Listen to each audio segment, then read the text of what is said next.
The following program is brought to you by Caltech. Good afternoon.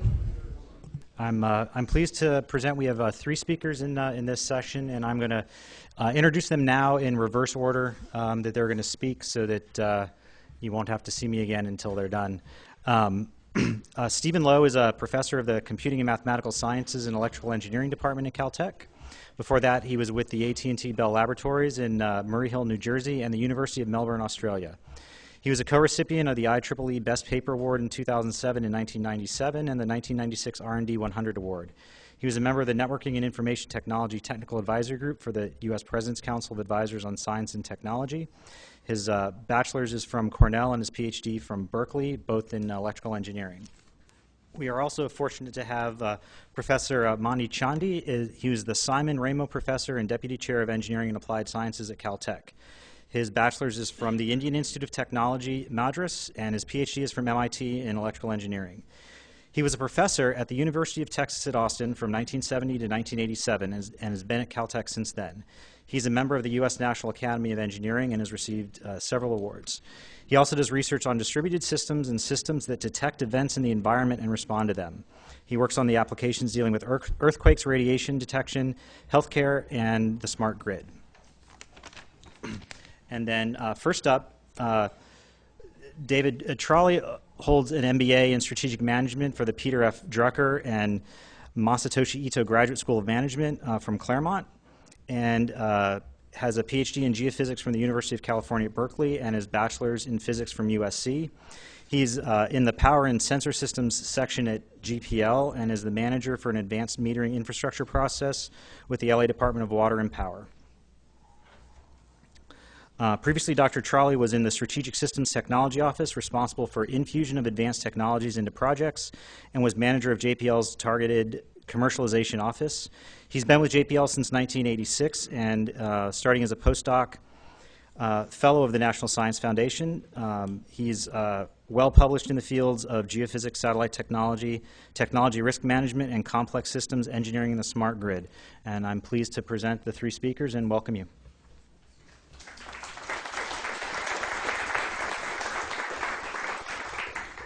Okay, welcome. What we agreed to do is we're each going to give a brief presentation for about 15 minutes, and then we'll sit up front and take questions and answers from the audience. So kind of to lighten things up a little bit, my connection with Caltech is that I would have been class of 81, but when I applied in 77, I didn't get in. So much for that. So then I went into USC. And at least USC had a football team, and then I met my wife at USC, so it all worked out quite nicely.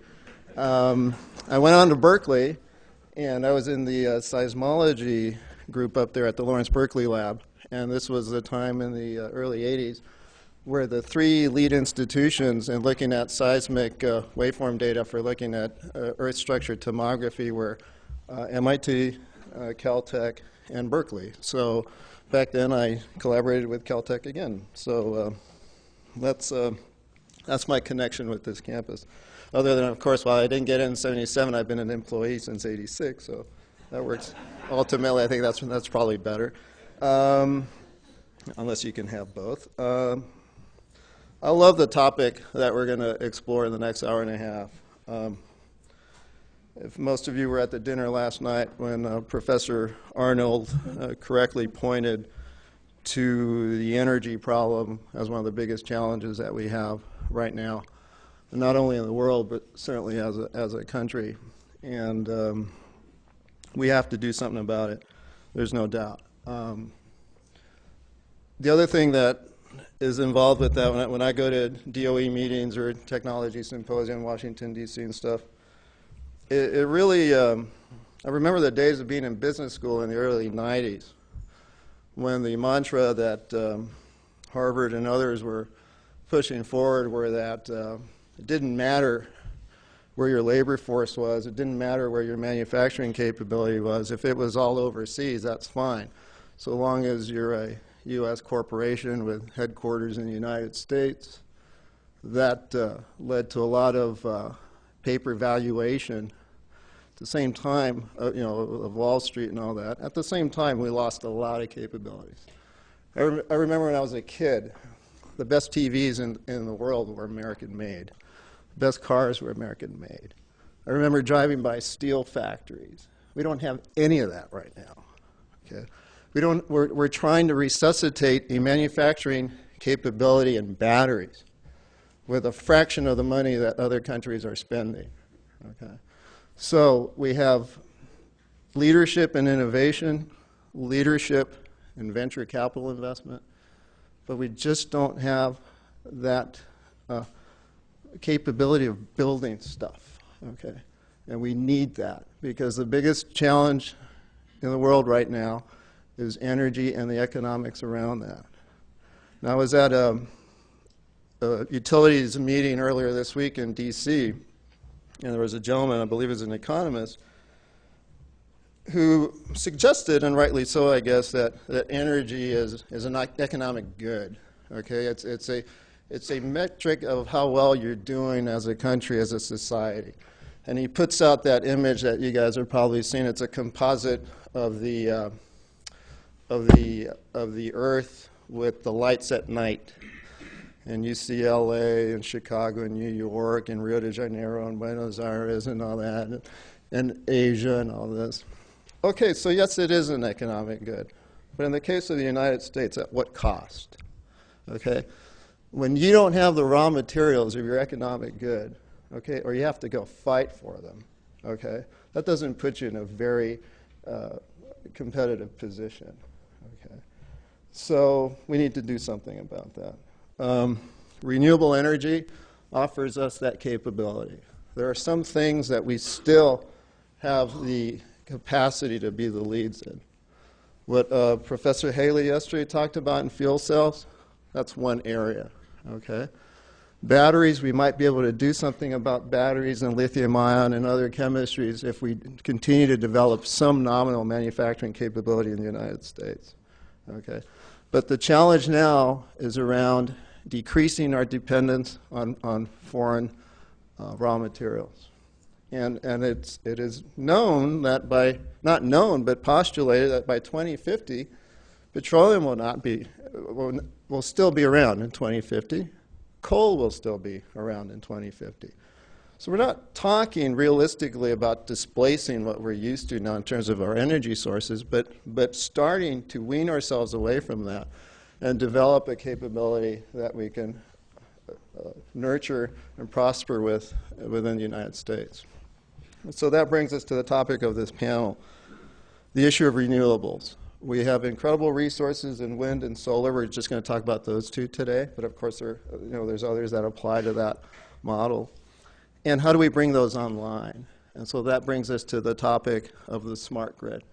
And I will present an overview of the smart grid in the context of what do we need to do to bring significant levels of wind and solar so that our renewable portfolio is about a third of our power generation.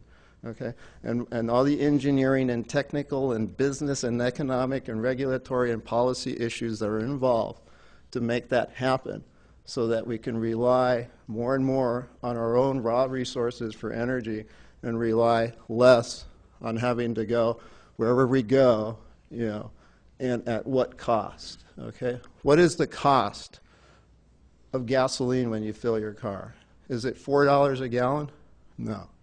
Okay? It's all hidden. It's all hidden. And so that gets into the whole issue of grid parity and how do we bring the competitive level of technologies like solar and wind to compete and displace the other things that when gasoline starts dipping below $4 a gallon here, nobody talks about clean transportation. So let's take a look at that.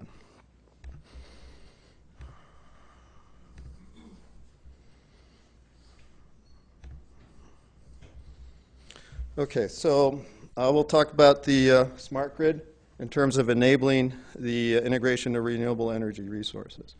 Two important definitions. This is the one that we adopted at JPL for smart grid, which is one that came out of Austin Energy. And Austin Energy has been ahead of the game of smart grid. Been working on this since earlier in the decade, in 2003 or so. I had the pleasure of listening to a luncheon keynote by Andres Cavalos, who was the CIO of Austin Energy when Austin Energy started pioneering smart grid. So there's the seamless integration of an electric power grid It includes a communications network and all the necessary software and hardware to monitor, control, and manage the generation, transmission, distribution, storage, and consumption of energy by any customer. A residential customer, a commercial customer, a factory, an industrial customer. In addition, what we'd like to point out is that if you look at the challenge of climate change, right? I got into the smart grid space about 4 years ago, and there was a lot of interest, certainly, with the NASA capabilities for Earth observation satellites and stuff to address atmospheric and climate issues and stuff like that. But the reality is that whether or not climate is getting cooler or warmer, it doesn't matter. We have to solve the energy problem. And if you look at the three principal sources of stuff into the air, right? It's transportation, it's buildings, and it's power generation. Each one roughly 25–30% of the problem. If you address those three components, you're 3/4 of the way to solving the climate change problem, notionally. And central to that is the smart grid, because the smart grid has now an interface that we've never seen before, which is the interface between transportation and power generation. It has the ability to integrate renewable energy, which is a massive challenge. And it also includes not only clean generation, but also metrics of higher efficiency. More efficient buildings, more efficient power generation, and I'll share with that in a few slides. So the smart grid is key. Another notion is that generation now is not plant centralized like we've been used to for the last 100 years. It's becoming more and more distributed, decentralized. So a notion that's coming out in the community is this notion of microgrids, which is the second key definition. What is a microgrid? A microgrid is a localized grouping of power generation, energy storage devices, low voltage loads interconnected with a control system that is tied to the utility grid. And you can island. You can run yourself like a virtual power plant. If there's a situation where you need to remove yourself from the grid, either an emergency or a blackout, you can be self-sufficient. You also tie to the grid, so you communicate with the grid, and that points to all kinds of issues that Professor Chandy and Lo will talk about in terms of how do you control a system that is distributed, has microgrids, and has an architecture that's not what we're used to. We're not used to, the utilities are not used to, this is completely new space. Here's a diagram from a National Energy Technology Laboratory, just to give you an idea of what the components of a microgrid tied to the grid would be in the upper left-hand part. You have going around clockwise along the top, you have rooftop PV like you just saw here in the two parking lots at campus on Wilson. Of course, you have switches and power electronics that control all this stuff, maybe micro turbines running off natural gas, energy storage, batteries or fuel cells like the bloom boxes you saw out in the field, distributed generation, home energy systems or building management systems that are smarter in terms of the load management, turning off lights, smarter use of HVAC, all that kind of stuff. Plug-in vehicles that are charged off the grid.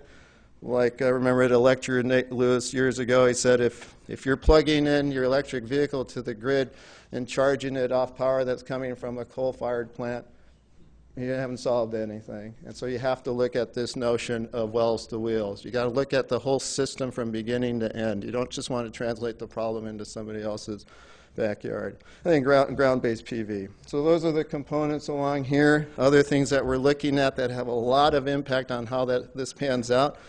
Electricity pricing, tiered, time of use, dynamic pricing, all that stuff. Distributed energy resources like wind and solar that we're going to talk about, demand response programs, communications networks, what the objectives of a microgrid are. The objectives of every utility, every solution to the problems are all different, and what are the load and profile resources that we have to manage to make this thing work. So these are just talking points that we'll hopefully explore amongst the three of us with some Q&A. The way we generate, transmit, distribute, and use electricity is changing. The barriers are not just technological, but financial, economic, regulatory, social, policy. Business models are key. We need to explore different business models where there's a payback to everybody involved. a payback to the utility, whether it's an investor-owned utility like Edison or a municipal like LADWP, cooperatives, which is an emerging model, the power providers. Ever since the deregulation, you have power providers and utilities that distribute, the operators, the ratepayer customer. That's an interesting paradigm shift, which I witnessed this last week. We're used to the ratepayer as a passive participant. You get your bill and you pay it. Accenture published a study a few days ago that said the average person spends 6 minutes a year looking at their utility bill. Okay? Now, if you get into the space of smart grid, it gives you, as a ratepayer, more of decision-making in your pricing, in your generation, in your use of electricity, and now you become more like a retail customer.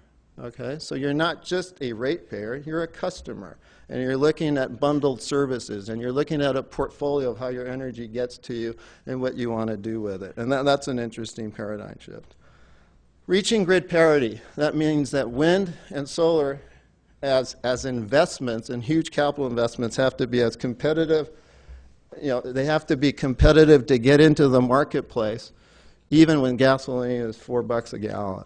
Okay, and so there's policy and regulation and feed-in tariffs and subsidies and all kinds of stuff that helps long-term contracts for providing wind and solar so that companies and investors participate in that in a way that gives wind and solar a chance to reach grid parity with fossil fuel alternatives and reaching a third of the generation being renewable. Distributed architectures, which we'll talk about.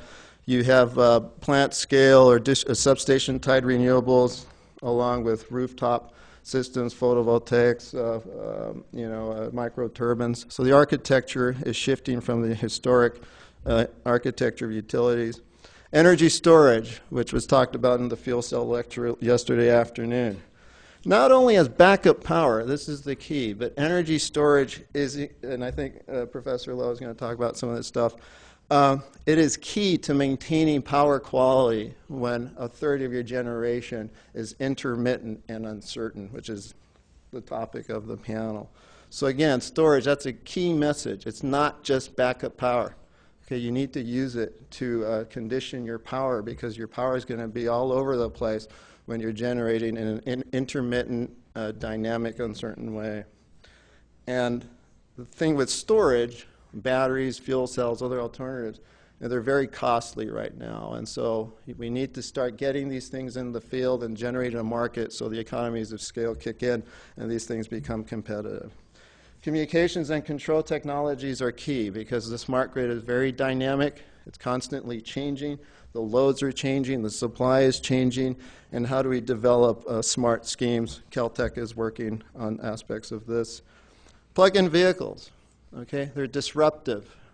If you do the math of an average residence, say, is 1,000 kilowatt hours a month in your utility, and I've heard that an electric vehicle is like adding another home to the transformer in your neighborhood.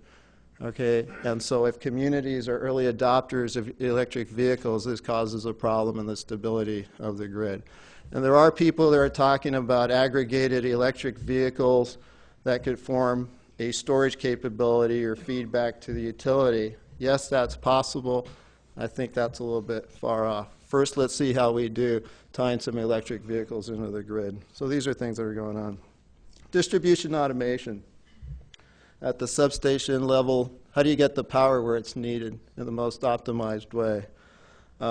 This impacts reliability, flexibility, and the capacity to increase the penetration of renewables.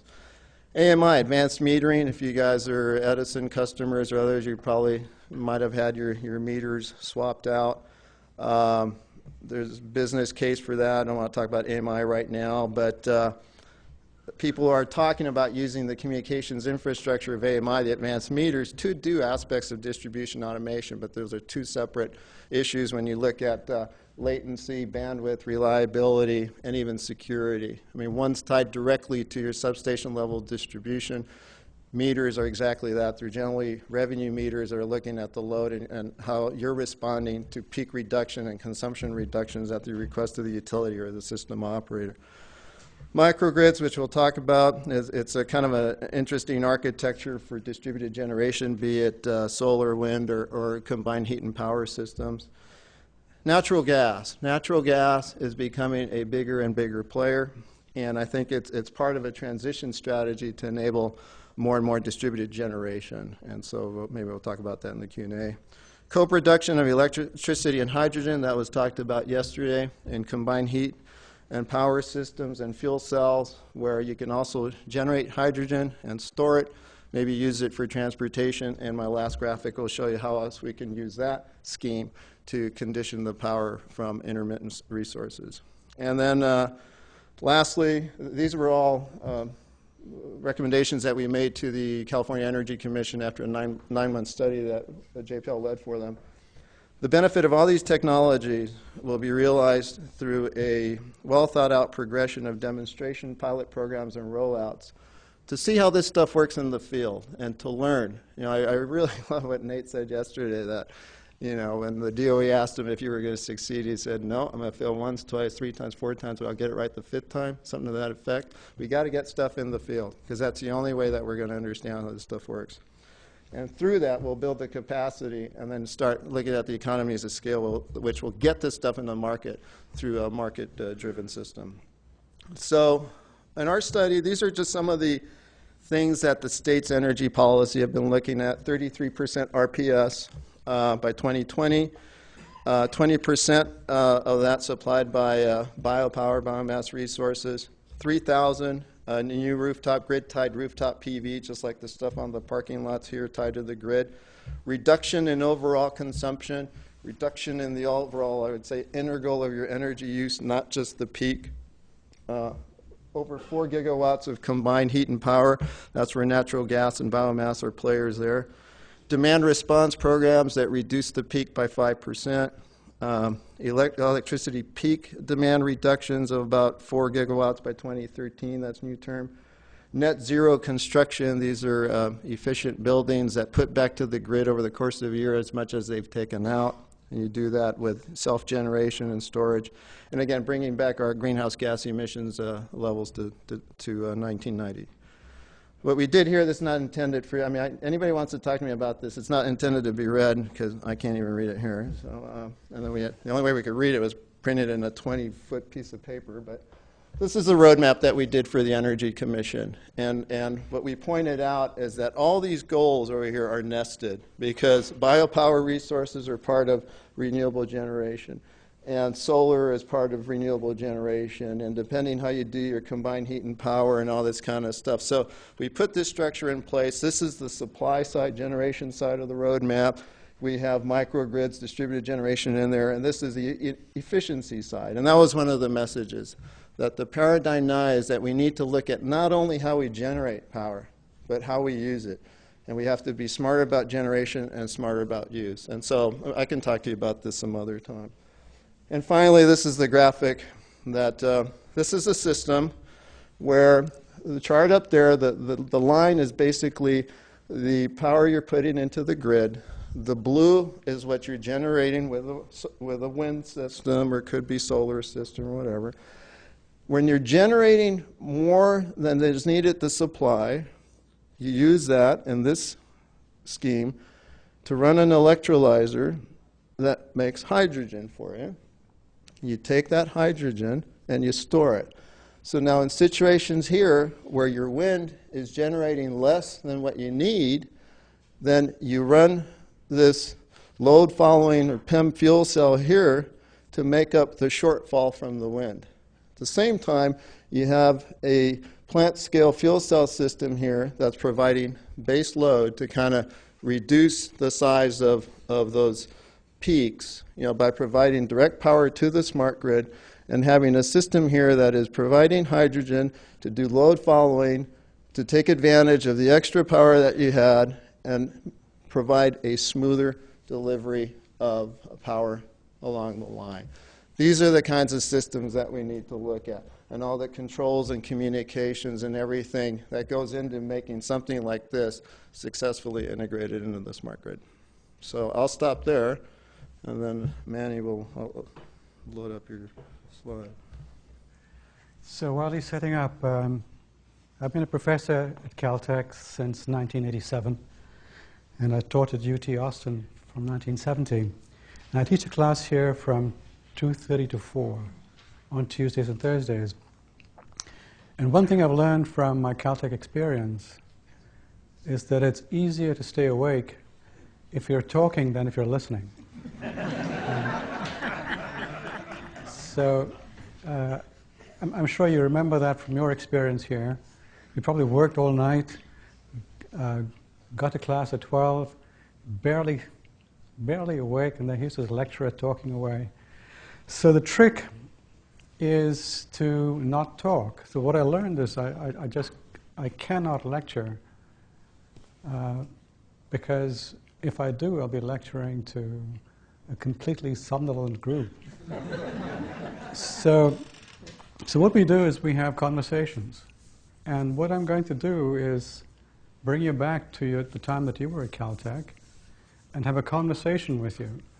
So I'm going to set the stage by giving you a problem. I don't know all your names and I can't quite see, but what I would do in class is to call you by name and say, well, what do you think about this? Since I don't know all your names, if you don't mind, I'll just point and ask. So we're now back to a Caltech class. So imagine we're discussing sustainable energy. So suppose you want to get to 100% renewable. It's not clear that that's a good thing to do.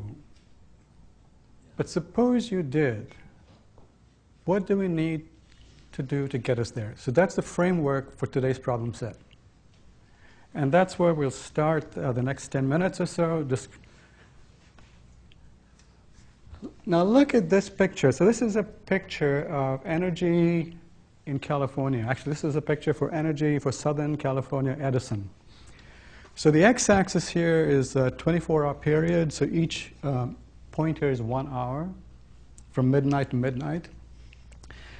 This is the amount that Edison gets from geothermal, biomass, biogas, hydro, wind, and solar. Look at that for a while. What jumps out at you? What jumps out at you when you look at that? It's fairly constant. One is that a lot of it is remarkably constant. What is constant? So geothermal, so luckily Edison has geothermal up in the northwest here, and northeast actually. Geothermal is constant. Biomass and biogas, because you can store it, you can get as much as you want. What is not constant? Solar. Solar and wind. Which suggests that's PV solar, not solar thermal. This is actually PV solar. So this is photovoltaic from roofs. Don't we import electrical energy from other places?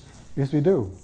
We import, California imports more than almost any other ISO. Doesn't that partly become big hydro? No, this is now, so this is actually renewables within the SCE area, within Southern California Edison area. So we do get a lot of big hydro from the Pacific Northwest. So that's not showing up here. What fraction of the total is this roughly? This is, at this point, it's about 20%, but we need to get to 33% in 10 years. Your wind energy is too much overestimated to me. It's overestimated? Yes, you have a huge. No, so this is with...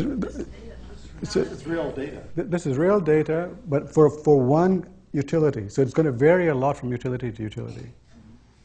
So this is looking at data from one utility. And the point that you brought up, which I want you to take away from here, is that some load is constant and some of it is not.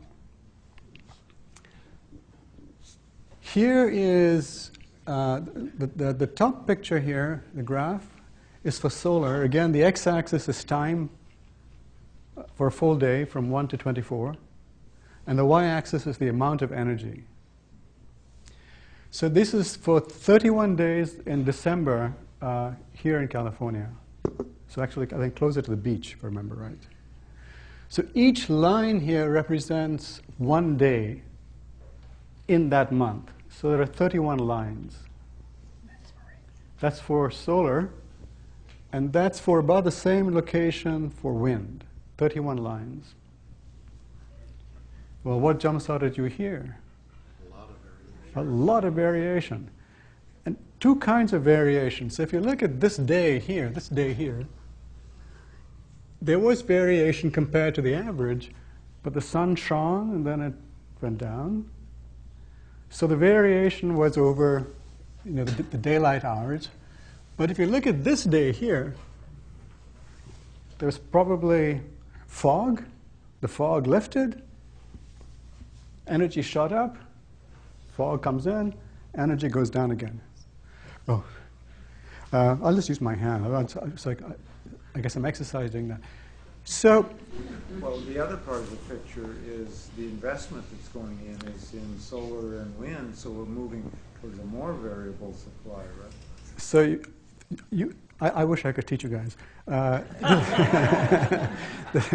This is exactly the way the class should go. You just have the next slide set up for me. It does exactly where I'm going. That's exactly right. So if we need more investment in wind and solar, as opposed to small hydro, then we're investing in things that are fluctuating more. So then the focus of our work has to be, how do you deal with fluctuation? And how do we deal? Yeah. It seems that you need to really go one step beyond that, because the problem is not just fluctuation, it's the mismatch between supply and demand. And the demand is not flat. And the demand does not match the fuel cell if the fuel cell output is flat. So it's the difference between supply and demand. Yeah, so wonderful. So I'll come to that as well. So the other point, again, point well taken, is that unlike, say, bananas, you can buy bananas from Ecuador, store them, and use them at least as a shelf life of, say, 2 weeks. So you can match supply and demand over the shelf life period. What's the shelf life for a photon or an electron?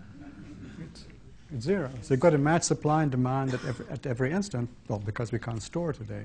So the point well taken is that the issue isn't just the variability in supply, but the gap, the variability between supply and demand. So how is Caltech looking at this? So if we get artificial photosynthesis, the variability problem goes away. Why does the variability problem go away? Because you can get fuel with high density, with high energy density, which you can store. If you can store, you now have a shelf life. The problem here is that the shelf life is 0. So Francis talked about biofuels last night, problem goes away, and Cecina talked about fuel cells as one way of storing energy to reduce this fluctuation. So a lot of what you heard about yesterday was dealing with this problem by using chemistry. And this is the critical problem, the problem of variability. So if you're a utility, I just want to give you some idea of what the utilities are to face with. So both Stephen and I work with Southern California Edison, which funds a lot of our research. And imagine that you're the CEO of Edison. And Edison's been a company since 1910, so it's almost, well, it's 100 years old. And now they've got to deal with things that are changing very, very fast. So the time scale, so if you have a fault in your system, somebody runs a car into a pole, you've got to react in milliseconds. Photovoltaic, the sun shining, fog coming, fog going away, things change in the orders of from seconds to minutes. A wind turbine, the wind might stop. So the turbine's going, and the wind stops, and the turbine starts up again. But there's enough inertia in the turbine that we're talking about changes in the order of minutes. All the way to questions like, how much electric vehicles will there be? It's really hard to predict. We're talking about decades. So the CEO of Edison, the CEO of any utility, the CEO of Pasadena Water and Power, has to deal with, today, uncertainties of a scale that just didn't exist 20 years ago. Because there's so many things that could happen, all the way from changing power to total consumption. Yeah. But if we have solar and wind across the country, and you have energy distributed across the country, doesn't that reduce some of that? Yes, it does. variation? So the question is, if you could combine solar and wind from different parts of the country, wouldn't that reduce the variation? The answer is absolutely yes. And again, I must congratulate you on all your beautiful questions, because, or my prescience, because every question that you've asked shows up in a slide later. Thank you very much. Just out of order. Just out of order. Just out of order. Exactly. So the time scales for the utilities, do you know when the transformer outside your house was last changed? Do you know? A few years ago? Generally speaking, your transformer would be at least 30 years old. You know, that's this metallic thing outside. Our transformer was changed because we had a woodpecker that, for some reason, just liked to bang away at it and wake us up every morning at 6. Anyhow, Edison came along and changed that. But typically speaking, a transformer is 30, 40 years old. Your electric pole, do you know how old your pole is? It's probably like 70. So the utilities are dealing with investments of decades. But now things are changing in minutes. So now we have, the utility design problem is horrendous, because you now have Westinghouse's law. This is Westinghouse had to deal with things that were 30, 40 years of time frame, to Moore's law. And Moore's law changes everything every 18 months. So it's 40 years versus 18 months. And how do you deal with that? The other problem, this shows Edison's territory that it serves in California. This is because LA, and this is the different tariffs in the Edison region. So when they put in, I don't know how many of you live in this region, but when they put in smart meters, they've got to put in smart meters into 10 million households. So when you get a better smart meter, happens every 18 months, Moore's law, you can't afford to put in 10 million new things every 18 months. It's different from your cell phone. Why is it different from the cell phone? Because you're the person buying the cell phone. It's not Verizon buying it for you. So because of this, there's a tremendous impedance mismatch between the time scales of the way utilities can work and the time scales with which technology is changing.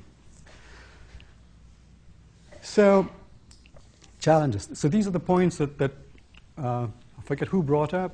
One of you brought up. The demand is inelastic. When you plug in your hairdryer or whatever into that socket, you want power. Now, that's very unusual. It's unusual to have a commodity that's totally inelastic. Whenever I turn that switch on, light's got to come on. Today, there's no mechanism to tell you, don't turn it on now because there's no wind. There's no mechanism from the utility to you to tell you what's a good time to turn on your appliances when not to. Again, I think you pointed out the supply has got to equal demand every instant because there's no self-life for electrons.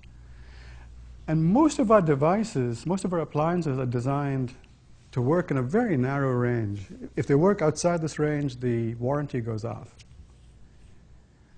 Do you know how many computers you have in your refrigerator? If you have a new refrigerator? Has your refrigerator ever gotten fried by a spike? Well, my refrigerator got fried by a spike voltage spike. And it's got motors in it. You expect motors to function okay in a way, if it managed a small spike. But all the computers in the refrigerator got fried because I didn't have power backup for the supply for the computers inside the refrigerator. I didn't know my refrigerator had so many computers. So that's because the appliance companies expect to get very high power quality. If power quality could change, and if you could say, well, today the wind isn't that high, would it be okay if you got really low voltage? The power quality wasn't that good. Could you still function? Maybe your refrigerator would go slower and make a little bit of noise. Would that be okay? Well, that's not okay for, at least for the American consumer. We expect really high power quality. You put these three things together, we've got a problem. What happens if wind goes down? If wind goes down, you turn on that socket, you turn on your hairdryer, you expect high quality, supply's got to equal demand. What can we do about this? So that's the challenge. Is the problem clear? So that's the problem I'd like you to solve for me, or at least have a discussion about in the next few minutes.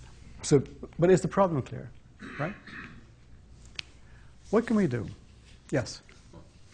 I have a question because we heard a great presentation on converting electricity directly to storable liquid fuel.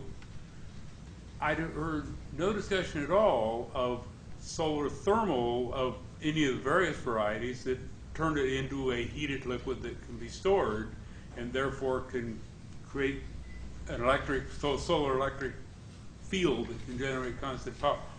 I'll ask you, why is that not part of the mix? Okay. Because the efficiencies, as I understand it, are comparable to the best PV. So the question here is, why not just use solar thermal? A question or an answer? Part of an answer, I guess. Okay. So let me pose the question first, and I'll get your answer.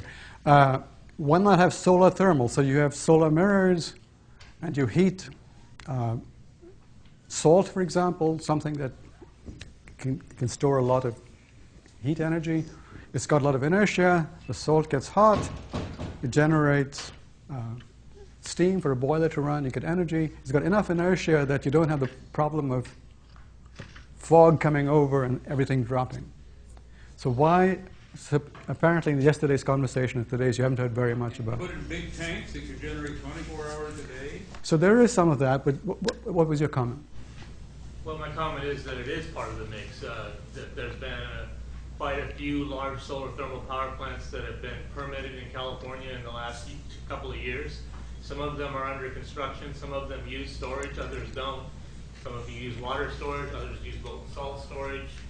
But the costs of photovoltaics have gone down so quickly compared to solar thermal that a lot of those plants have now been switched to photovoltaic technology. Yeah, so so-called levelized cost. So the levelized cost is the cost including operations and all of that. One second. So the levelized cost for,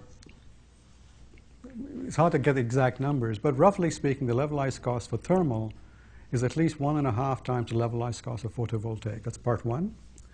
Part two is that you can't set up a little thermal thing in your backyard. So you've got to get permissions, you've got to set it up in the right place. You can do it in Nevada and Arizona, but you can't get on the top of your house. So you don't get distributed generation with thermal. I should also say, talking about distributed generation, that we always think of photovoltaic, these panels as being distributed. Households have them. But if you look at in California, do you know where you get most of the solar? You get it, exactly, you get it where there are flat roofs. Where do you have lots of flat roofs? You have flat roofs in factories and warehouses. Where are all the factories and warehouses?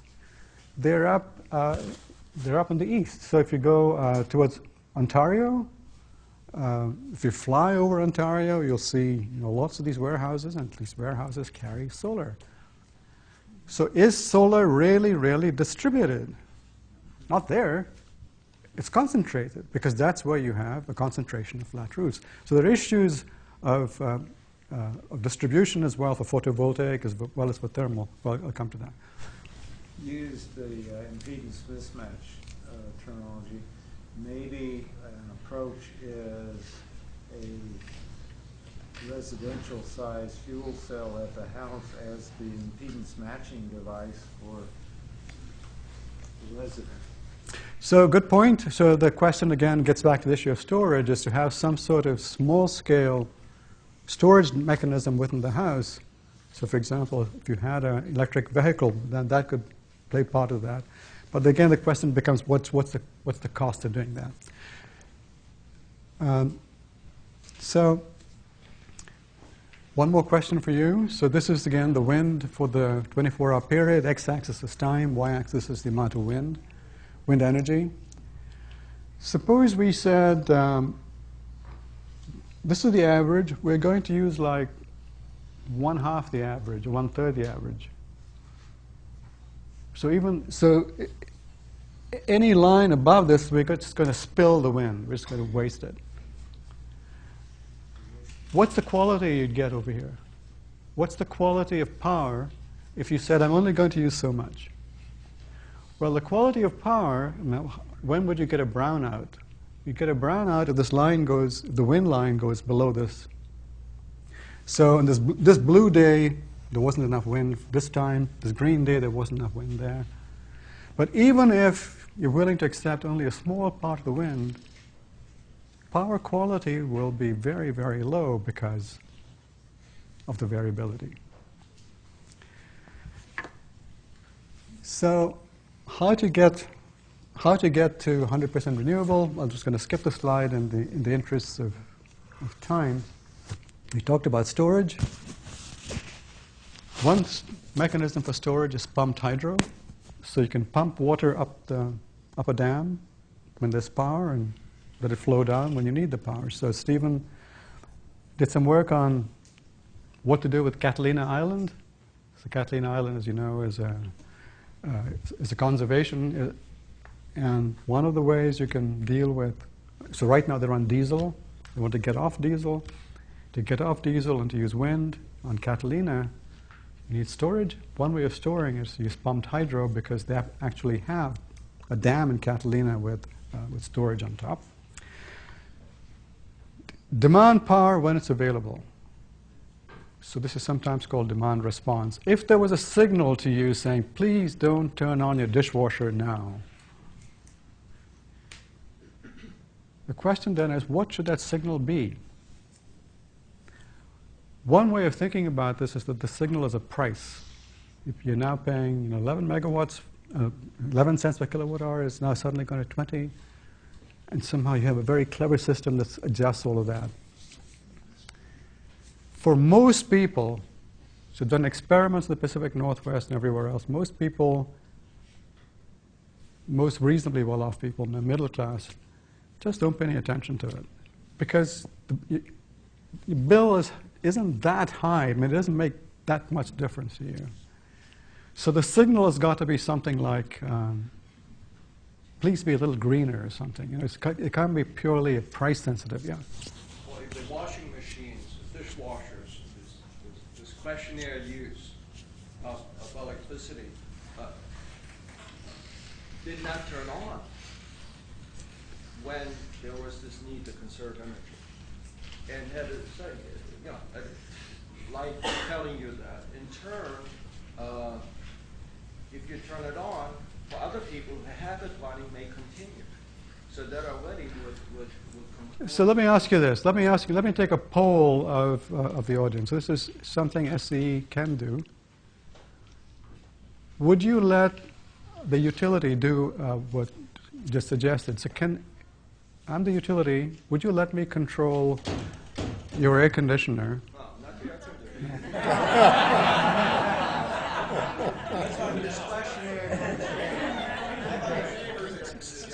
Yeah, right.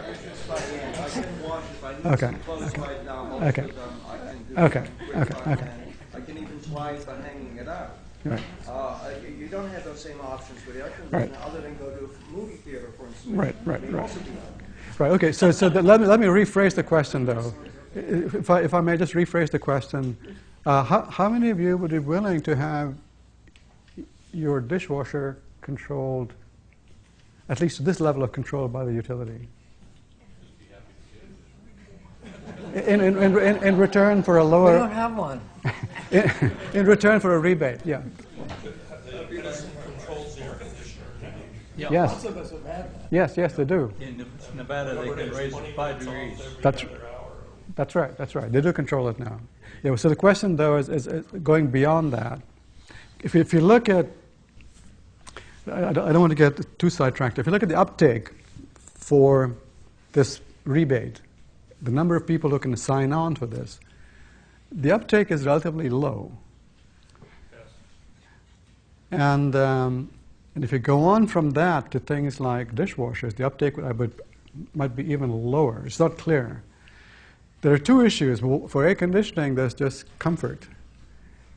Another general concern, which shows up, it shows up quite a bit in the newspapers, is things like privacy. Privacy. So if the metering is figuring out what's going on in your house from minute to minute, then it can deduce whether you've got, what things you've got on. If you've got your plasma TV on, turn it off. And there's some concern about, no concern for me, but there is some concern that third parties might figure out what's going on in your house, and there's the issue of privacy. There's a non-technical issue here, too, Yeah. having been in a number of public meetings with the power company, and that is there's a basic distrust of the power company in how much are they going to hang on to as profit versus what really gets rebated back to the customer. And I've seen So the question here, shouting at the individual who's trying to brief for the power. so the point here is that there's this basic distrust of power companies in general. It's a long, I don't want to get into that because it'll take a long time. But I can come back to that in the discussion period. So somebody suggested, I forget who it was, who suggested putting together power from multiple locations. So this is the wind corridor of the US. It's Oklahoma, Texas, Kansas. And these diagrams, the triangle and so on with numbers 3, 7, 9, 15, 19, those little X's are windmills, so the wind farms, small wind farms. And the question is, how much would you benefit by coupling together 3 of them in the triangle or 7 of them in the square? So the more you couple together, the less variation there should be because you're coupling from different sources. So is this graph clear?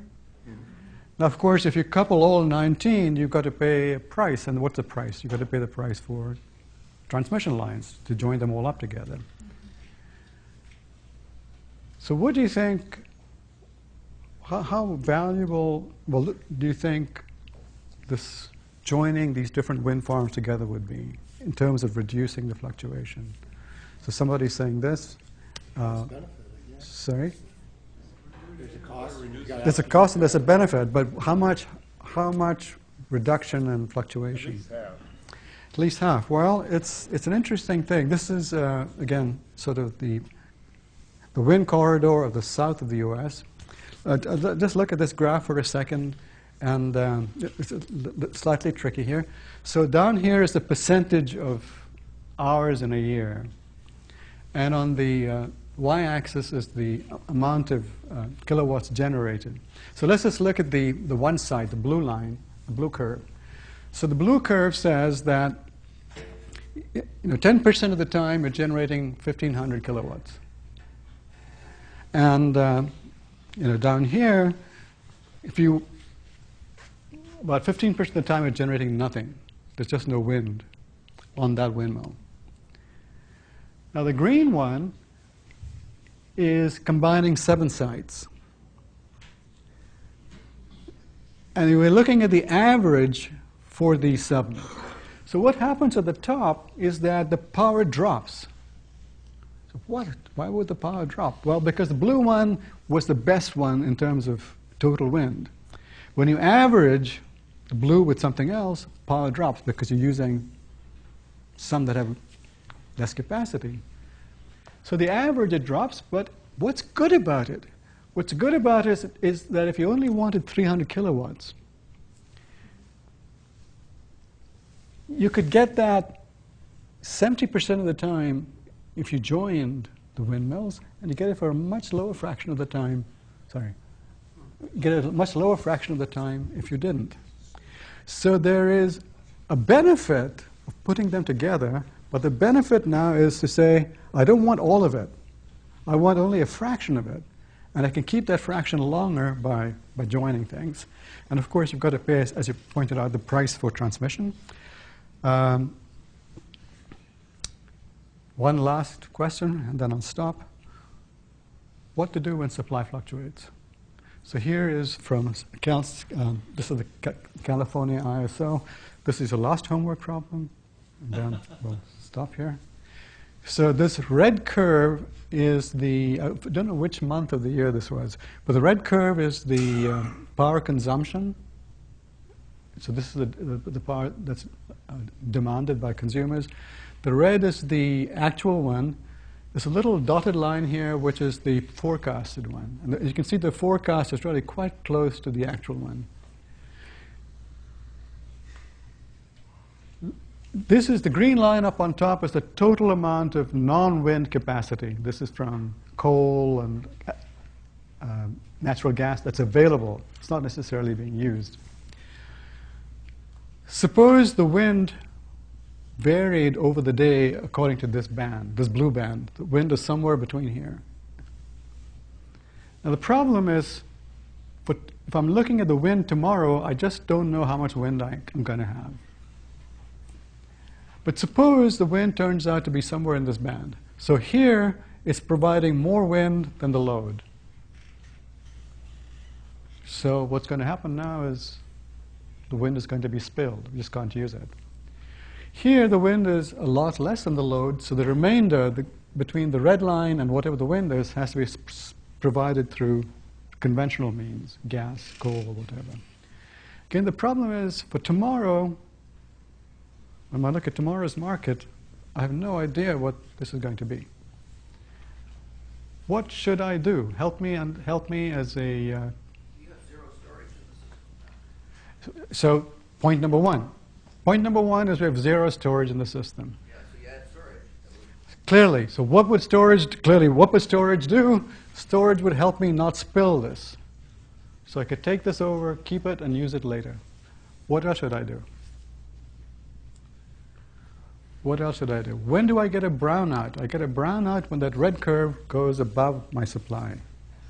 What should I do? Any other suggestions? Sorry? You're saying right here you have a solar source. Is this saying solar or wind source? No, you say a solar source. Solar source, yeah. And what you're saying is you can't do that in any situation. You've got to have multiple systems. Yeah, so clearly you cannot get by with a single kind of source. You've got to have multiple sources, and to overcome the uncertainty for the wind tomorrow. I don't know how much wind there's going to be tomorrow, but to overcome the uncertainty, I've got to buy insurance. How do I buy insurance? I buy insurance by saying, I need tomorrow capacity from gas. I may not use it, but I'm going to pay today for you to have your gas available tomorrow. I'm going to pay you up front as insurance. If there's wind, I won't use it, but you still get the money because I paid you up front for having it available. If the wind dies down, then I'm going to use it. So you think of wind as being free. It's not. It's not because it's uncertain. And because it's uncertain, I've got to buy insurance. And the cost of insurance isn't factored in often into the price of wind. So we have a lot of questions. I need to stop because I need Stephen to go. Well, I just want to say another approach you can take, like if you have a good prediction for what the wind is going to be tomorrow. I mean, we do this in the Bay Area with Spare the Air Days all the time, where you have a public information campaign, and you say, well, yeah, tomorrow we're requesting people to use less energy. And I mean, that's not, I mean, it doesn't meet your standard of inelastic demand, but it does meet that standard of, I mean, because, you know, at the place where I work, they say, you know, oh, PG&E's asking us to and so voluntarily as a corporation, they do that. So, I mean, that's the other kind of thing. Yes, so that's a very good point, which is that the real problem in California, as you probably know, we lost a governor because of this. Well, partly because of this. So the real problem in California is when that red line crosses the green line, when the red line crosses what's available. And that happens for 1 hour a year. You know, so the problems of high pricing and volatility and all that is really a problem for a very, very short period. And it's a very, very short period in summer when air conditioners are turned on. So the point is well taken. If you had so-called demand response, if you could make the demand a little bit more elastic, if we could get you to not use too much energy because we know tomorrow is going to be a really hot day, we don't have enough power, bring that red peak down a little bit, that can make all the difference. I'm just going to let Stephen, he's got a lot more to say about this. So just a little bit about Caltech. Well, since you're all alumni, I don't need to tell you about this. But you know, Caltech doesn't really have departments. I mean, we don't really have a computer science department and an EE department and an economics department. We just work together. So a lot of this work is being done by computer science, EE, and economics.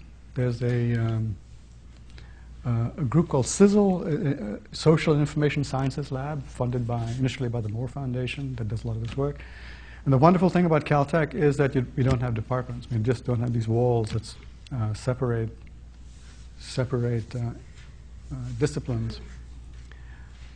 So we've done some really interesting work in both markets and optimum power supply. We're funded by Edison. We're funded partly by Edison and by Cisco.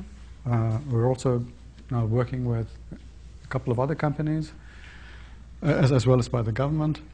So we have some new classes now.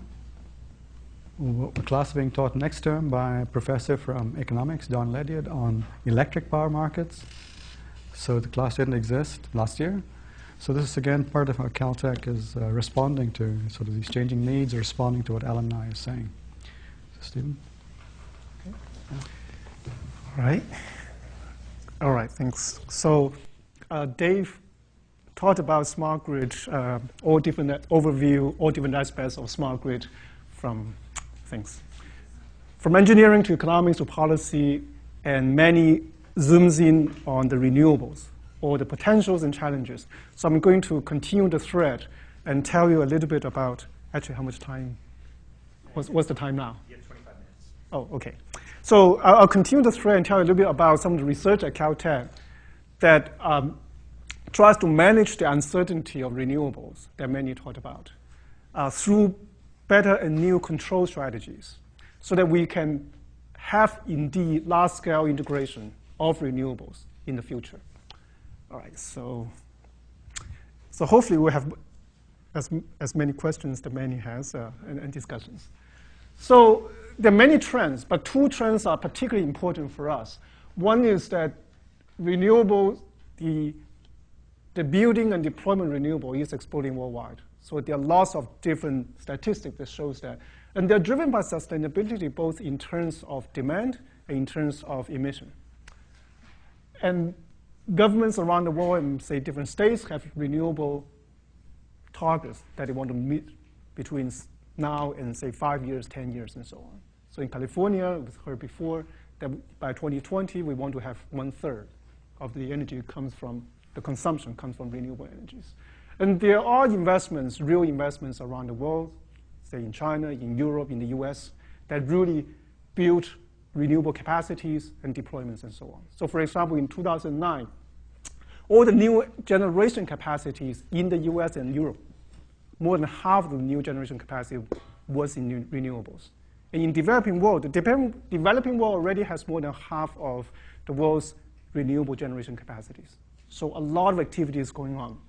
And there seems to be, unlike in the 70s, that hopefully sustained effort in all different disciplines, engineering, economics, and policy, that indeed will continue to bring renewables.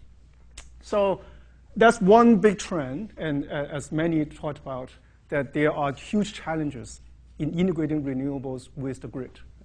The second big trend that Dave also mentioned is that the whole system, the engineering system, and in fact probably the industry, will migrate to more distributed architecture.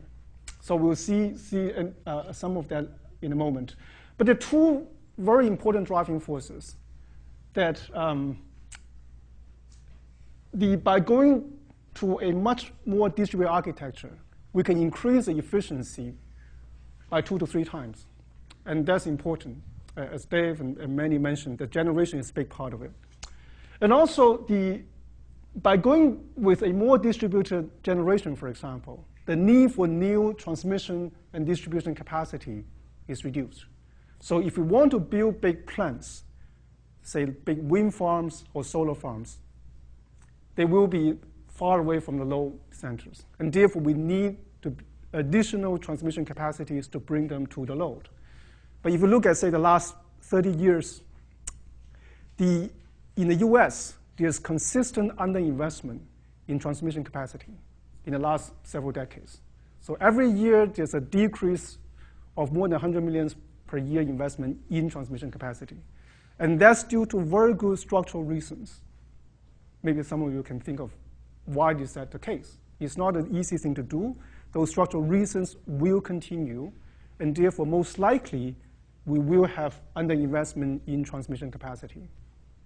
Not to mention, because of environmental reasons, it's becoming harder and harder to get permits to do it.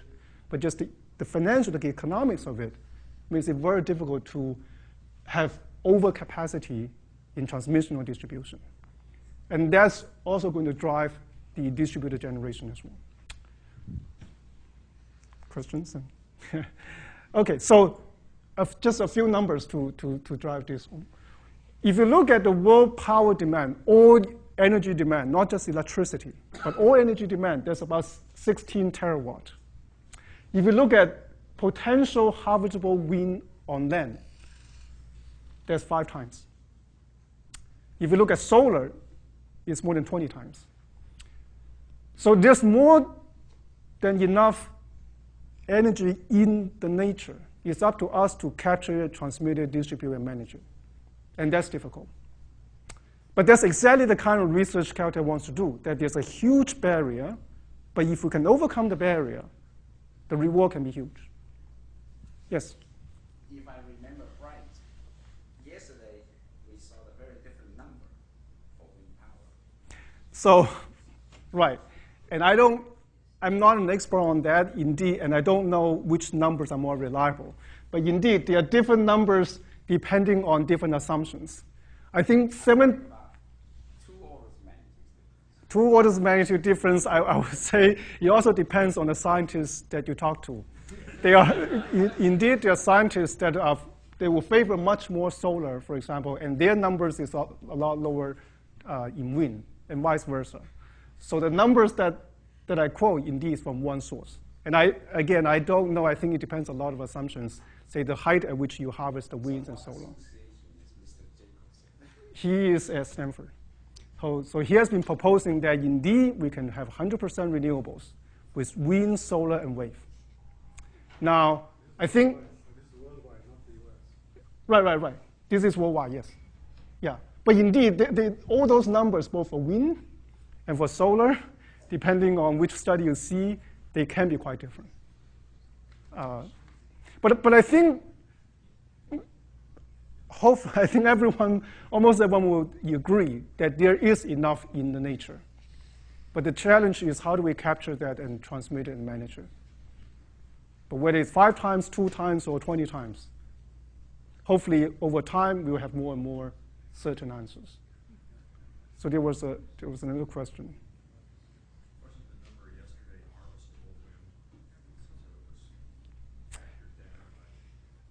that's another big assumption, right? So what is harvestable, right? That can be arranged.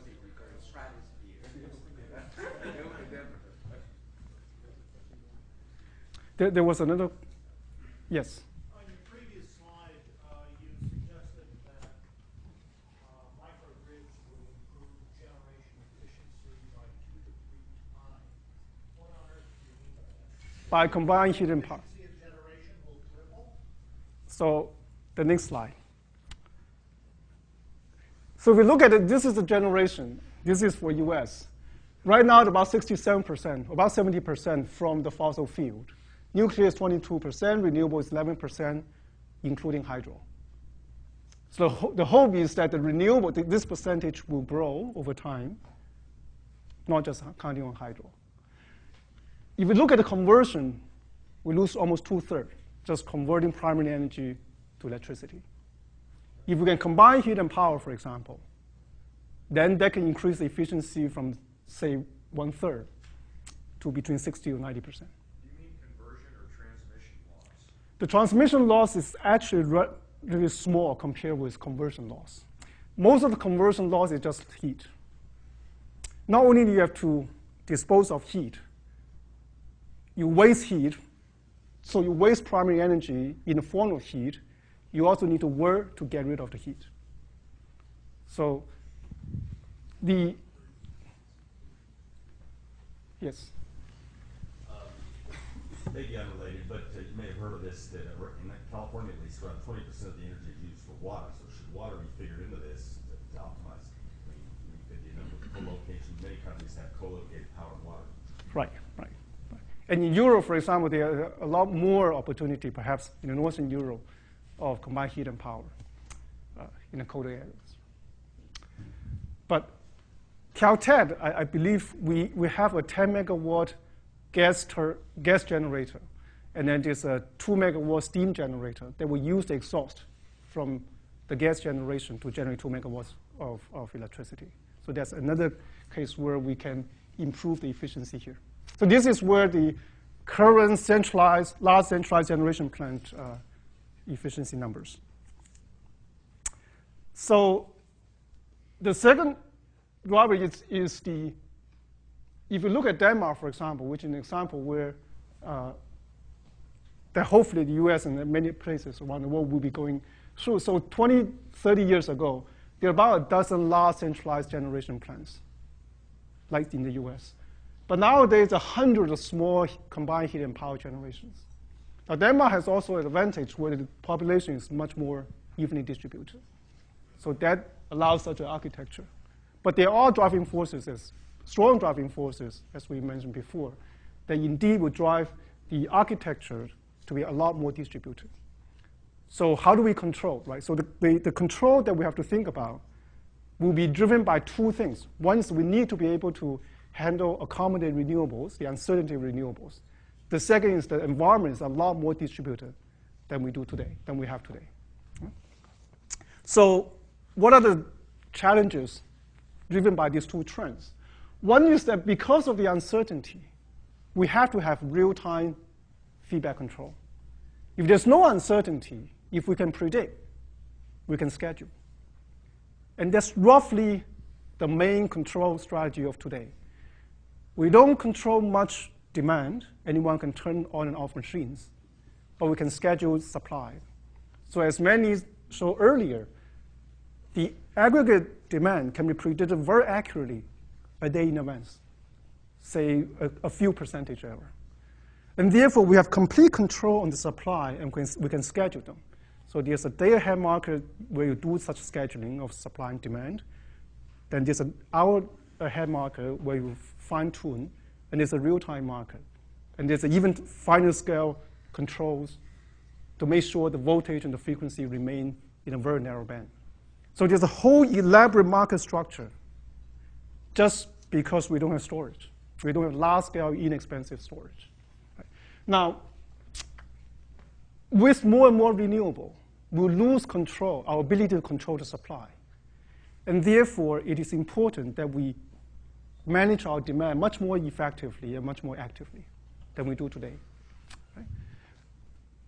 So the need for real-time feedback control. So the feedback is the key, unlike the major control strategy today. The second is that the scalability, whatever control algorithms that we come up with has to be scalable. Because going forward, we not just have passive load. We will have loads that can compute, that can sense, that can communicate, that can actuate. We will have distributed generations. We have inverters that will connect solar panels, wind turbines, and storage to the grid, to the distribution grid. So all those inverters are controllable. So we have a lot more active endpoints than we have today. So this is both a risk, because if the whole system is passive, then it is a lot more stable. When it is active, then it is potentially unstable, but it's also a tremendous opportunity that if we can figure out how to control them, then we can optimize the entire system as a whole to have higher efficiency, to have more reliability. So the question, how do we do that? If we have the ability, if we have the hardware to do it, which indeed it looks like we will, what is the theory, what is the algorithm to do it? So that's the focus we have at Caltech. And again, they're enabled by a lot of new power electronics that are coming on markets, and also the need to control a distributed architecture. The third is what many also mentioned, that we need to have interdisciplinary and holistic approach to look at the entire problem. Because, for example, the power flow on the market depends not just on Kirchhoff's law, but also on the market. And therefore, the economics, the incentive, and the policy, we all come into play in determining how we run the engineering, the operation of the grid. So we need to consider this, unlike, say, on the internet, for example. We can roughly separate the economics and the policies from the engineering, say the congestion control and routing control. On power network, we cannot. And that's why many mentioned in the fall, we'll have a power market course. In the winter, we'll have a power engineering course. A lot of companies are jumping into the component and elements and the grid, smart grid, they see it as a big marketing opportunity to sell new electronics. Are we getting ahead of the standards and overall design in that process, with the risk that you'll have a mix of incompatible approaches? Right. So the question is, a lot of companies are coming up with different products, hardware, software products on smart grid. Are we getting ahead of the standards that can coordinate? It's an excellent question. I would say that is a real risk. Standards is a big part of this whole smart grid thing because of the potential risk that you mentioned. And how close are we to those standards? There are multiple standards on communications, but also on the controls and so on. How close are we? I think we are far away. I think we are far away not just because all these new challenges that are upcoming, but also because all the new challenges are coming, and we don't have all the solutions. And therefore, sometimes it's not clear that we want to have standard too fast, as you mentioned. We better figure out what we want to do, perhaps, before we fossilize in the form of standard. So that's a challenge. Now, in the software world, for example, in many cases, the standard follows the solution. You come up with a solution, you deploy it, it works, everyone adopts it, and then it becomes a standard. So we have about 5 minutes left at the end of the session. Okay. If you wouldn't mind wrapping up, we can have a little Okay. We'll keep this session going a few more minutes and give everyone time to ask questions of all our speakers. Okay, sure. So this is just quick comment. Another problem with difficulty is actually the industry structure. Not just the technical part, but the industry structure makes it very, very difficult. The third is security, so I will skip that. Clearly, security is important. Security both in terms of the traditional notion, we want to have stable, high quality, and also all that. And when we integrate IT with the current infrastructure, then the cybersecurity becomes an important issue. So the current control is either we have a control that is slow but with global information, or we have very simple mechanical relay system that uses very local information, just sensing the voltages and so on, and then you make a decision based local decision. That is at cycle time, say 60 hertz. What we focus on at Caltech is in those environments that I described earlier, can we have an endpoint-based control? So demand response is one of it. There are many others that can act much faster with local algorithm that has a global perspective. That is, the local algorithms, they interact, but as a whole, it has a clearly understandable global behavior, which is hopefully efficient and so on, and stable. So that's the challenge. In those environments, with renewable, what should we do? What can we do? And what can be achieved? So we're optimistic, but that's the research. So I guess I'll quickly just mention some of the particular research. One is the optimal power flow. That is an analysis that is core of the grid operation, both on the engineering side, how do we schedule generations and demands and so on, and on the market side, the prices and so on. So that is a core. It's a very difficult problem, large scale, non-convex. And recently, a student at Caltech discovered a way that you can have what's called convex relaxation that will allow us to solve those problems much more efficiently and faster, and to get global optimality. That is new. And so the problem was formulated in 1962, so that was a big result. Demand response that both Dave and Manny mentioned. So we're working, there's a clear motivation, and we're working on demand response, focusing on real-time demand response. So very different thinking than the current most demand response programs today. Volvar control, that is important when we have a lot more, say, solars that are plugged into the rooftops, for example. And again, the new control that we design will be enabled by the inverters that are coming on the market, but controlled in a different way according to the IEEE standard today. So by having a much more intelligent control, we can significantly increase the reliability and efficiency of distribution networks with high renewable penetrations. Contract for wind power, Manny is an expert on this. The important thing is that if you look at the winds, the fluctuates and so on, and there's some current market structure that sort of favors the wind, can wind producers play games to maximize their own profit to the detriment of the system? And it turns out that if you do the right thing, there's some simple conditions of marginal imbalance penalty, you will incentivize them to always do the right thing. So EV charging, think of that as another important demand response. So that is important both because the load is large, it's like another household. But also the potential is good because you have a certain period you can charge that allow us to play with the demand and optimize across time to reduce the peak load, for example. So how do we do that? How do we do that in a distributed manner, a scalable manner? Okay, so let me just say, if you look at, say, communication networks and power networks, both started about 100 years ago, have very similar engineering, economic, and regulatory structure, very similar growth until 20 years ago, during which the communication network had a change in architectural transformation from the telephone switch circuit switch architecture to what we have today. Very, very different. The expectation is that power network over the next couple of decades will go through a similar kind of architectural transformation. So what is the theory? What is the algorithm that we need to develop to understand and guide such transformation? So that's the focus we have at Caltech. So I'll stop here. Sorry. Thank you, Steve.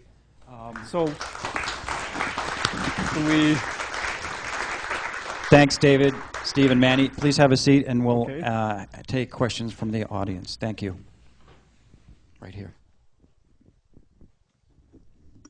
I'd like to pick up from David's first statement. Where are all the steel mills? They're all gone. And why?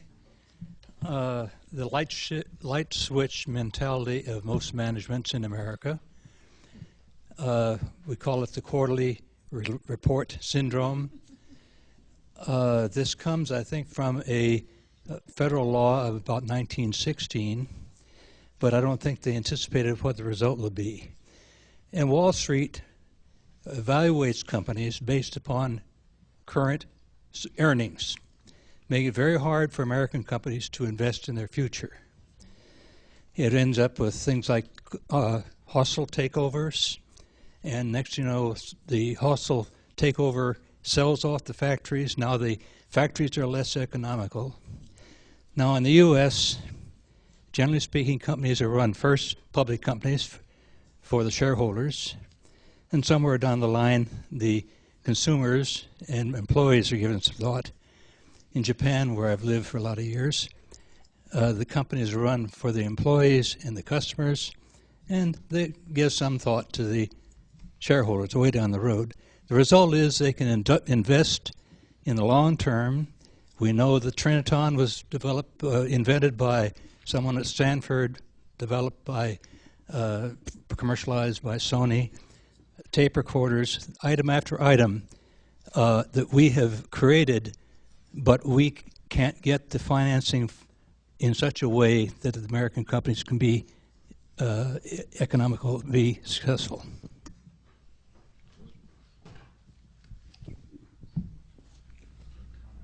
Oh, a comment? No, I was listening to you say that, and I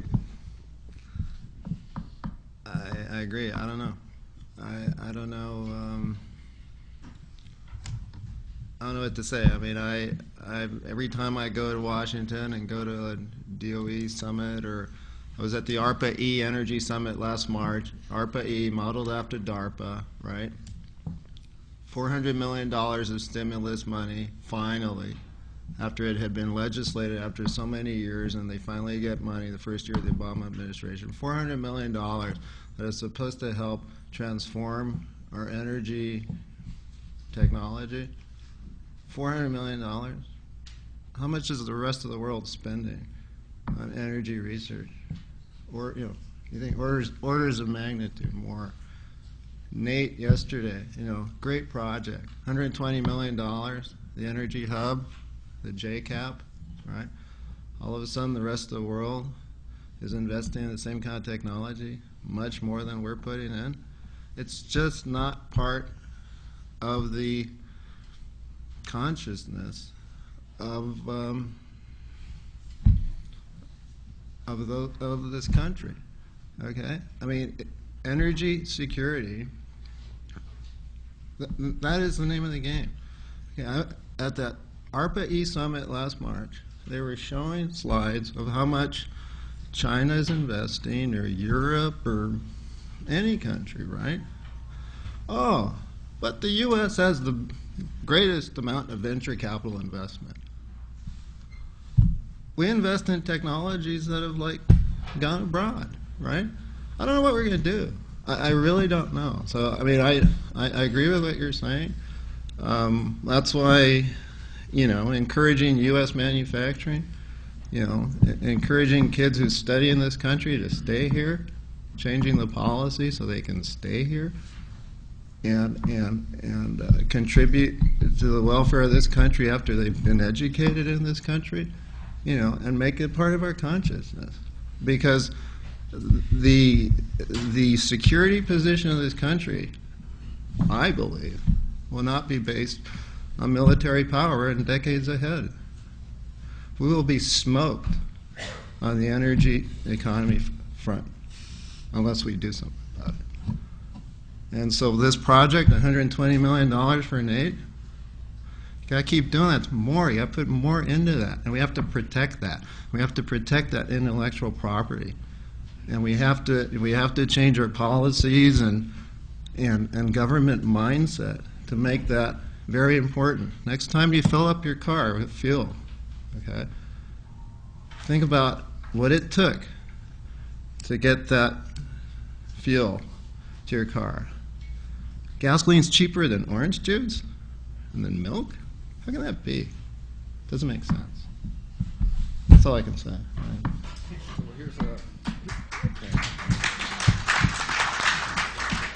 here's a mathematical question.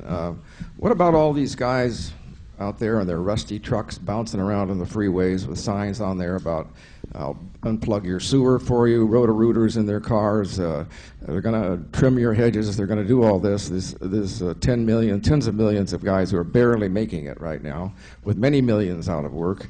50% of the people have jobs, a job meaning you go to it. They're scared to death they're going to lose it. These are the consumers that are axiomatic, that's the mathematics of it, to all this discussion I've heard in the last few days, that they're going to be there, they're going to support this, they're going to quietly, without any complaint, make the transition when they're already barely making it from day to day, from one energy source to another. This has been touched by you guys more than any of the other speakers prior to this. There's an issue of dynamics and transfer in a mathematical sense, and also the basic issue of and when you do an induction in mathematics and build up a system, you at least check out the case n equals 1 and n equals 2 first before you go to the general case. So these are just basic little things that I think are being ignored here, and they may prove to be more of a problem than we anticipate.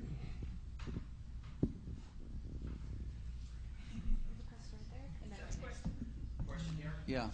I haven't seen much recognition that the U.S. has hundreds of years of natural gas resources available. It's been ignored. No, I mentioned that natural gas is having an increasing play, and I think the EIA of DOE, the analysis arm, sees that growing up to 2050. There's a lot of things that you can do with natural gas, reforming, CHP, fuel cells kind of stuff. Natural gas, in fact, it was one of the things that the Energy Commission wanted in our roadmap study, that there is a natural synergy between the natural gas infrastructure, and it needs to be part of a smart grid. So maybe we didn't talk enough about it, but yeah, no, natural gas, I think I mentioned it in one bullet, but you're absolutely right. I think I have one bullet that said natural gas is key to the transition strategy to engender renewables in the next several decades. And transportation. And yeah. Big way, transportation. Yeah. No, natural gas, and natural gas is something that we have the resources here. So. Technologies are great, but natural gas is the foundation of our future for the next 100 years, 200 years, perhaps. Right. I don't know how much. Right? That's like the wind capacity estimate as well. The different numbers that we've, so hard to say. But it is a play. I mean, it is a play in the solution. So. I mean, yeah, Nate Lewis has said this for over 10 years. The Earth is undergoing an experiment by releasing more and more CO2 into the environment. The Earth will figure out the answer to the experiment, and the question is, do we want to take a chance on what that answer is? And so, coal and natural gas are part of the mix today, but it's got to be, it's going to, the risk is that if you make it long term, you won't like the answer. So the question is, how much risk do you want to take for that long term answer? And personally, I don't want to take the risk. Right. Yeah, one thing, I'm sorry guys, but the thing I wanted to say is, no, but I mean, it's like, I think the renewable portfolio in the state, I think, was it Mandy said it was like 20% or something like that, a big piece of, what's that? No, that's the target, but right now, it's like 20%, but a big part of that is hydro, right? Now, the water resources in the state are very stressed, climate and all this kind of stuff. Now, if you pull out, see somebody over here made a comment on water, if you pull water out of the equation, renewable penetration is not very high.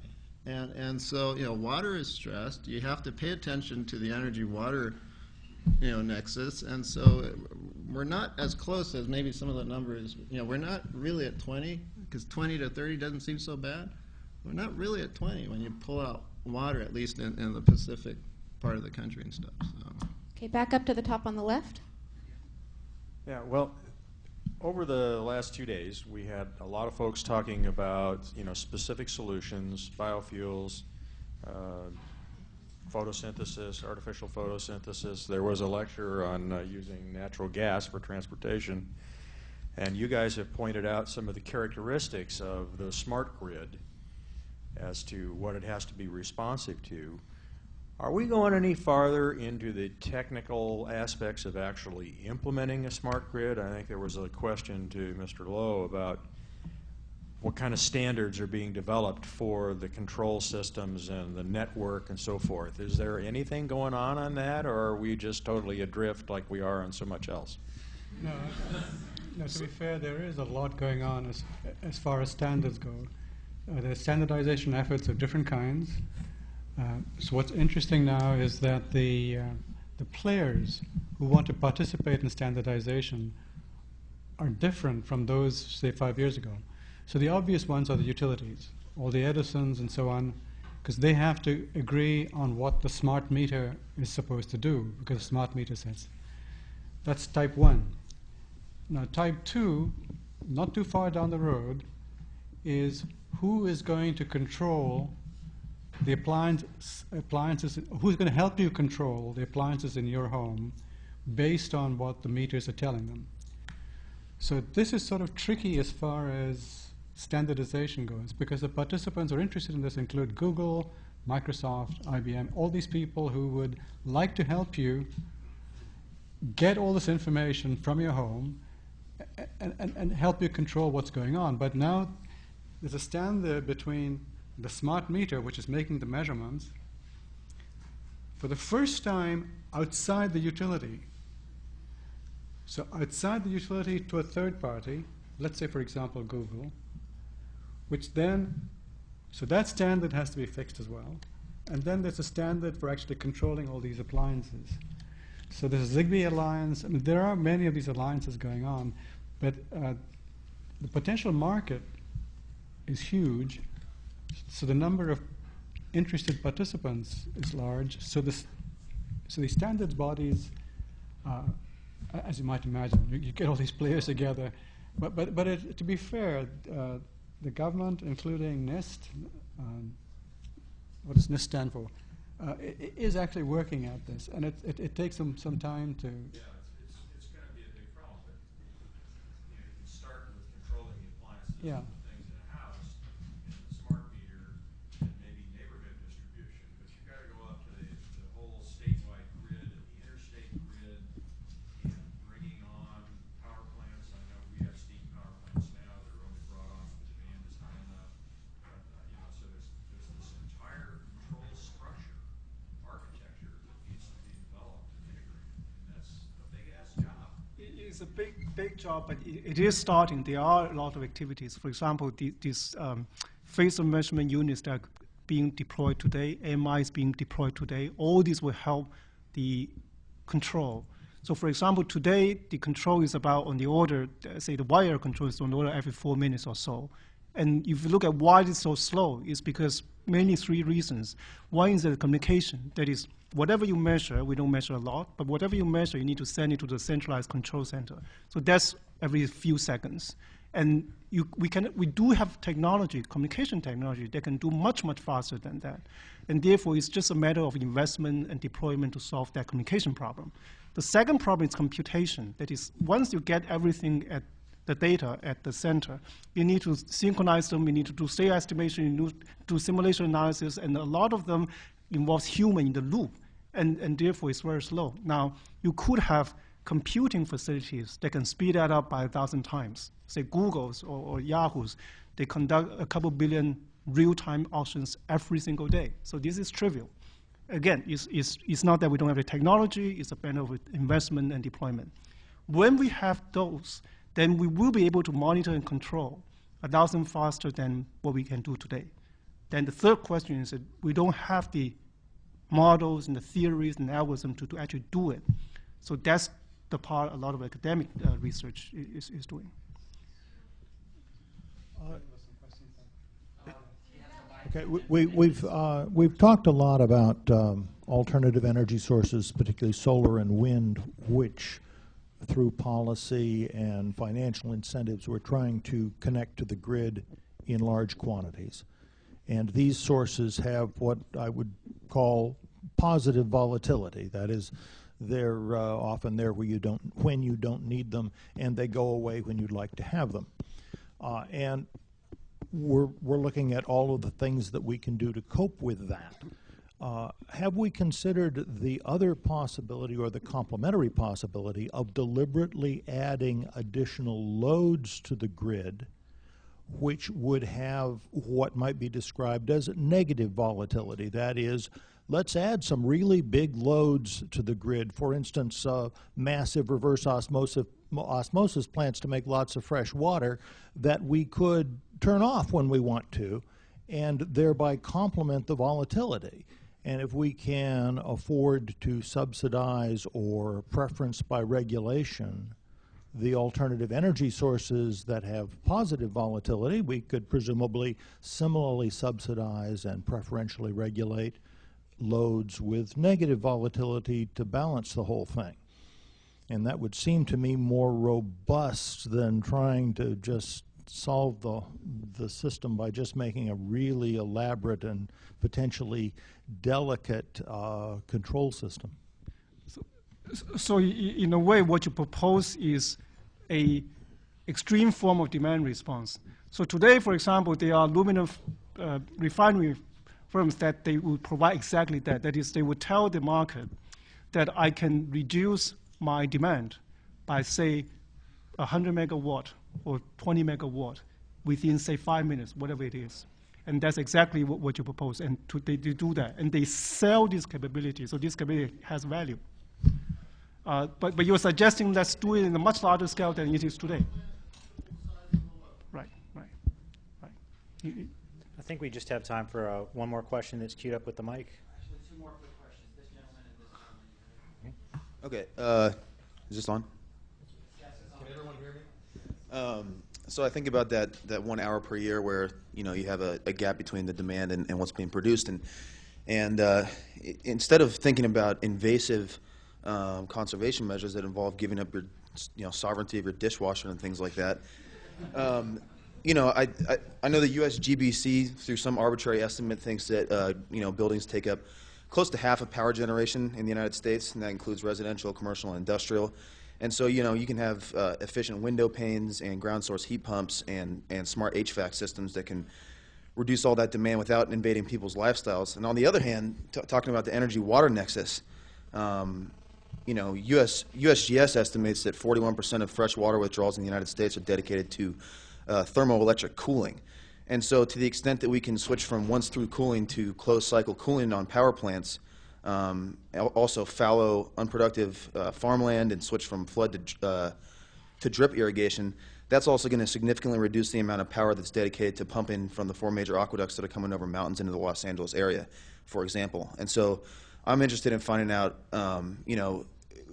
building technology for renewable generation is really important, but we also have a huge opportunity for demand mitigation through non-invasive measures that don't mandate that lazy people change their lifestyles, in a nutshell. And so I want to find out what role that is playing into this whole calculation, and if you're considering sort of infrastructural conservation measures like that. So just to be clear, nobody is going to take over sovereignty of your dishwasher. No. So the option here is, if you let control for some period of time, in return you get a rebate. So it's your choice. It's an incentive. So that's part one. Part two, about the water, the thing about water is really well taken, especially in California. There are a lot of generators along the coast. You must have probably seen them. And these generators suck in seawater through huge pipes. They cannot do that any longer. The state has said that it is heating up the water along the coast. And this is causing a huge problem, because if you shut down the generators along the coast, that's where the population is. So there's going to be a tremendous load on the transmission, because you now have to, well, again, because of the water problem. So it's a very complex nexus, as you put it, and there's an immediate impact on Southern California. I mean, it's immediate, like in the next 10 years, we'll see this happening. Okay, one more question. Okay. This is a room full of scientists and engineers, among which I count myself. And I'm hearing a large number of technical solutions and possible solutions. this is excellent because this is what we need in our arsenal. But to get action on this arsenal, we must go to Washington and we must steer public opinion. What's being done, especially on that later front? Well, I think one snapshot of that,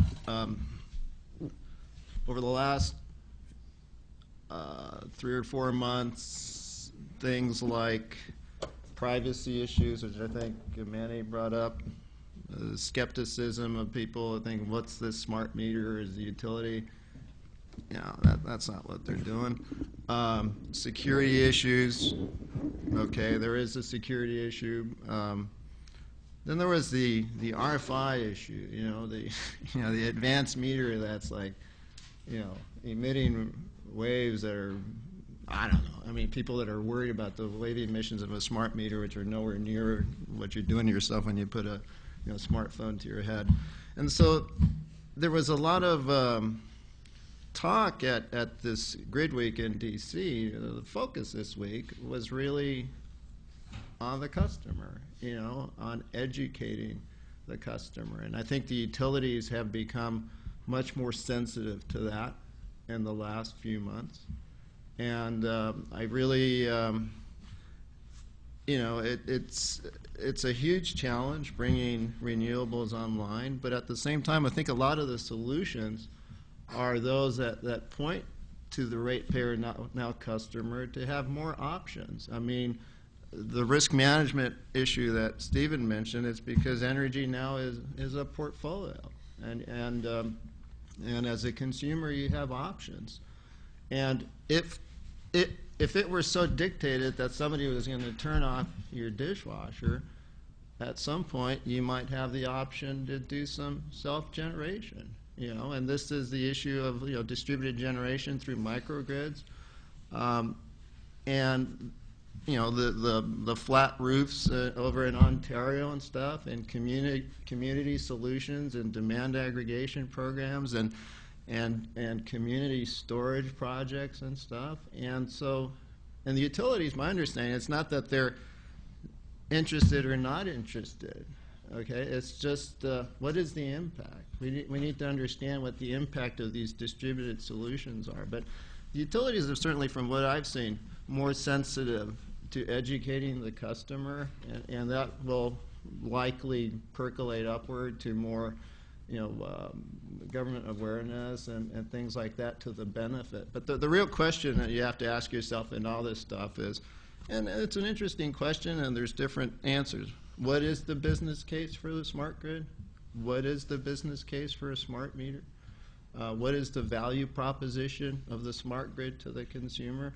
And in fairness, as I said in these meetings Tuesday and Wednesday, somebody said one utility has the ability now to email you for today what your cumulative usage and bill is for this month as of yesterday. And I go, well, if you give me that, I'll look at it. Would I have asked for that? No. Would I have asked for an iPad 10 years ago? No. Would I have asked for an iPhone and everything that I could do with an iPhone? No. So you got to kind of, there's some things that the consumer will benefit from, but we need to, and there's more sensitivity to that, but this is not the utilities becoming Big Brother. They are just as concerned and worried about what the solutions are than the rest of us. And I think we just got to all kind of work it together. So. I guess follow up just responding to two questions for you. Yes. What fraction of this population believes the world is getting warmer? Question number one. Question number two, what fraction of the American voting population believes that? I'll leave you with that. Yeah.